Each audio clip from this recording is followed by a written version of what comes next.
Hello everyone. Welcome to Understanding by Conversation.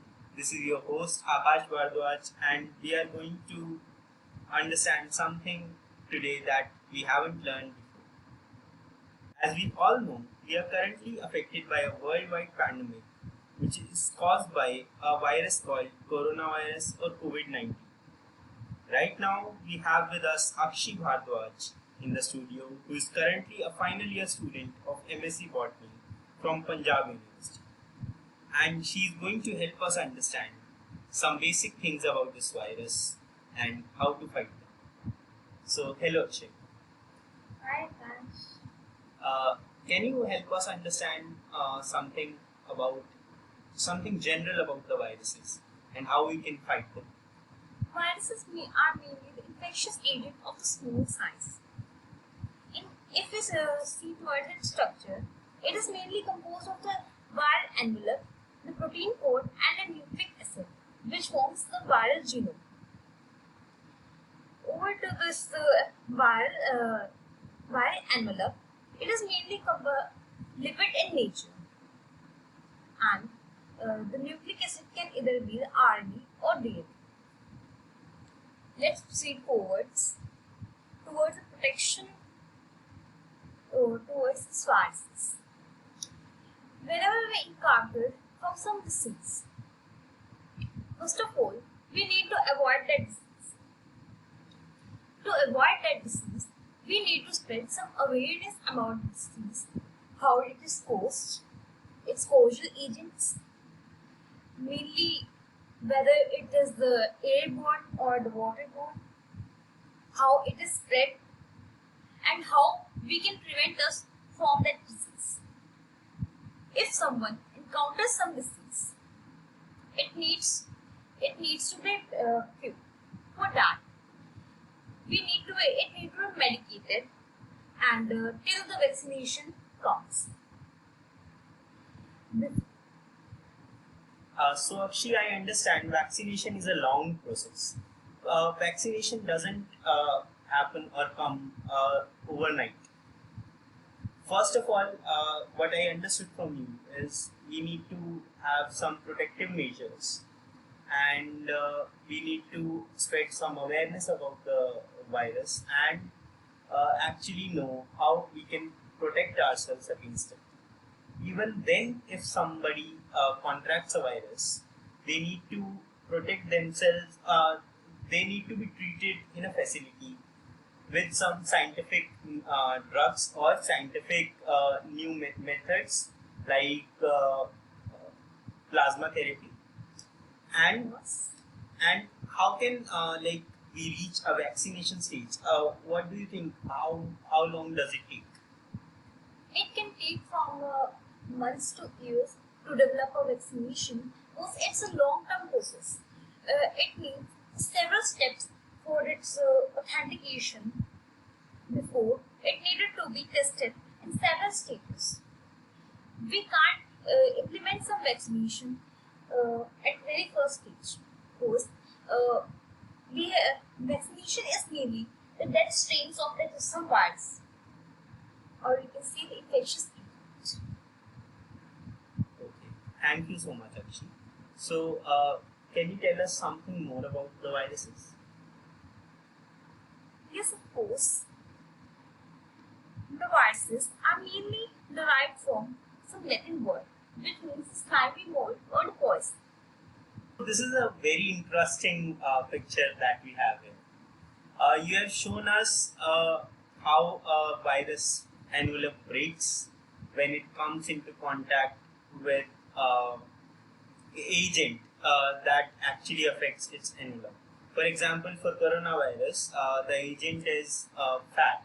So to cut fat, you need soap or a disinfectant, right? Yes, we can also use some removals of hash stains from 70% to about 90%. Uh, Again, so let's go to next slide. yes, we have already talked about this. Genome of the virus is mainly composed of either the DNA or the RNA. Let's see what is DNA and RNA. They are are the nucleic acids. The RNA is ribonucleic acid and the DNA is deoxyribonucleic acid. The RNA has the uracil and which is replaced by the thymine and the DNA. Of course, the RNA and DNA both can be the single-stranded or double-stranded. That's good to know. The genome mainly constitutes of this genes of this viruses or any organisms. These genes will encode for certain specific proteins.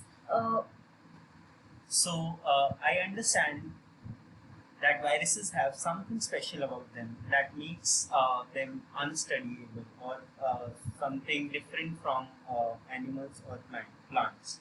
Can you throw some light on that? Yes, viruses are mainly placed in their kingdom of their own. Because they are not the free living organisms. They actually require some host to multiply or reproduce themselves. Thus, they cannot be either placed in plant or the animal kingdom or any prokaryotic bacteria. Because they don't have any, they are single cell organisms and they don't have the nuclei of their own. They require the nuclear genome of some host to replicate themselves using the machinery of the host they reproduce and increase their number. And outside this any host, they just behave like crystals of some soil or. So what I understand is you are saying that it is in the virus's interest to keep us alive rather than kill us, right? Can say because they literally don't want to kill us because, but they also rather than using the machinery of their host, they also cause some diseases which are really harmful. Like you may have encountered lots of diseases like chicken pox, mumps during your childhood, which are all the viral diseases. You may have also heard about the polio, melitus, which was also pandemic during some age, and this is totally eradicated from India by the effort of our government and collaboration with this United Nations organization or the UNO. See in the start, the extracellular virus is called as the viral. Whenever a virus attached with the host cell, the virus has the certain receptors on its surface which help these viruses to attach themselves to the host cells. Actually, the whole virus doesn't enter the host cell. Only their genome, their genome enters this virus, this host cell.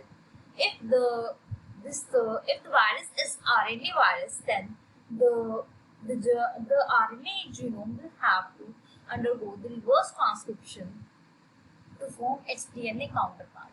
Now, the DNA genome of this virus will incorporate itself into the genome of the host and will use the machinery of this host cell to replicate, transcribe, and translate itself and thus forming the proteins of that virus. After that, these proteins will assemble themselves and result in the formation of these viruses again and this binding virus. And in this way, the number of copies of this virus can be for virus. Hello everyone. So thank you so much for listening to us. Please don't forget to like, share, comment and subscribe this video. And Be always curious and ask good questions, learn and grow.